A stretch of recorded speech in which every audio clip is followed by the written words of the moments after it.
Okay, let's take a look at this. First, I want to say that this value, whoops, what is happening? Draw. So this value right there, that's the exact value of all that area. This is exact.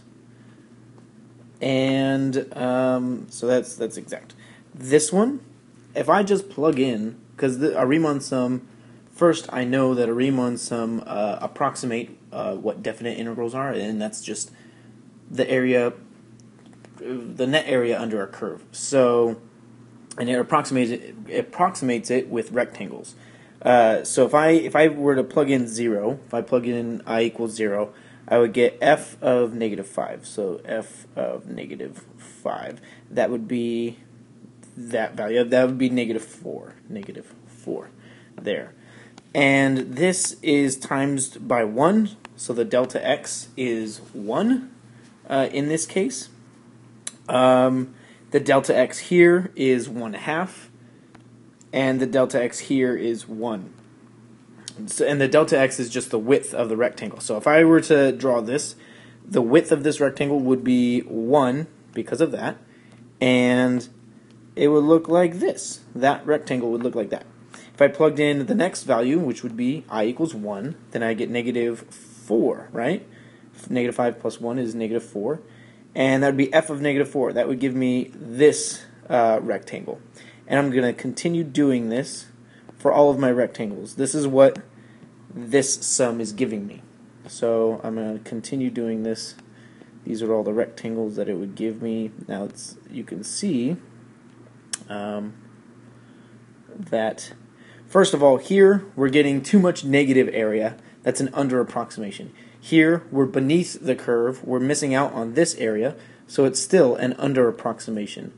So I'm going to keep going. If I do this everywhere, I'm mostly getting under approximations of the exact area. Actually, no, everywhere I'm getting under approximations. Do you see that? Hopefully you do. So this one, this integral is definitely less than exact. This is less than exact.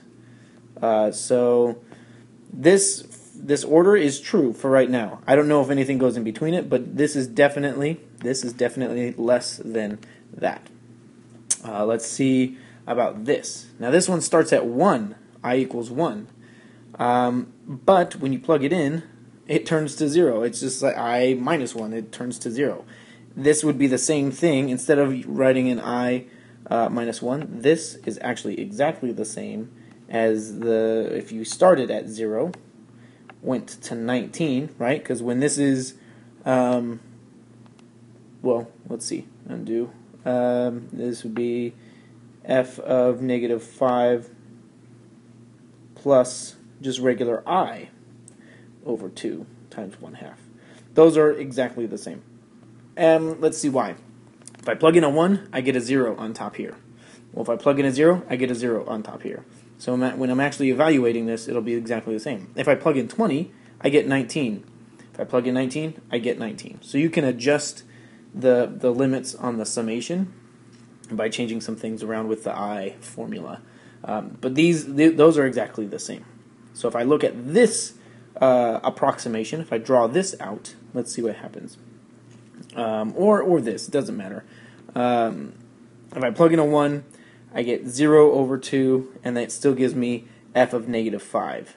But this time, the widths of the rectangles are 1/2. So let me erase all of this stuff. Maybe I'll do it in a different color, green. This will be green. So if I plug in 1, I get f of -5.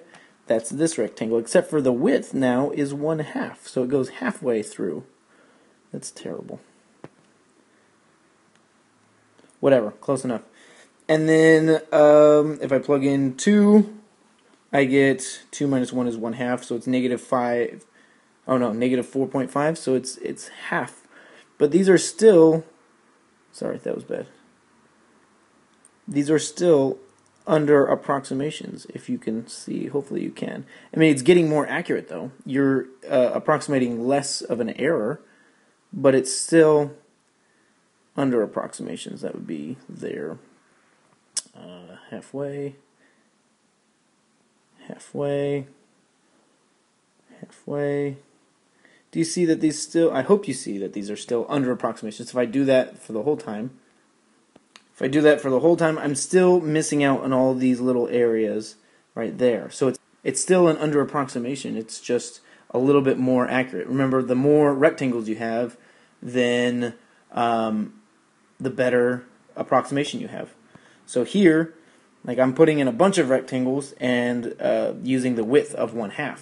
So that's why this is still below. I think this should be in between here. So I think it should go this one, then this one, and then let's see which is small. So I'll rewrite the order. I'm going to call this A, B, C, and D. So far I think it should go A, and then C, and then we'll figure out, I'm going to erase stuff, then we'll figure out what this one is.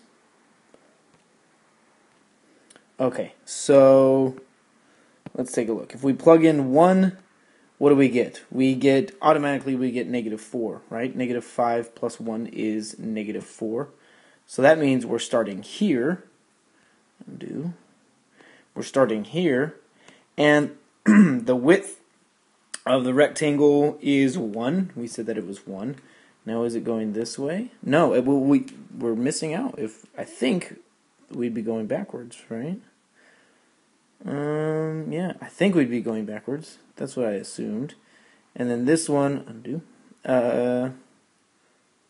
would be going here, so we're a little bit above our curve. Do you see that? I hope that's apparent. And then that would be like that. So we're going to the right this time. So this would be our approximation there, with the rectangle sticking above the curve. That means it's an over approximation. How did I know that I would draw it to the other side? Like I'd start here and I'd draw it to the left. How did I know that? Well, if I plug in my last value, let's see what happens. If I plug in my last value, what do I get? I get 10 plus -5, that's -5. No, that's +5, right? So if I go over here to +5, if I drew it to the right, then, well, I'm not even in the correct range. I'm not even from 0 to 5, so that doesn't work. So I have to draw it to the left. So you just have to see on both sides which way it goes. So, yeah, D is the biggest one, so it should be the exact value, and then it should be D. I think that's the correct order. Good luck.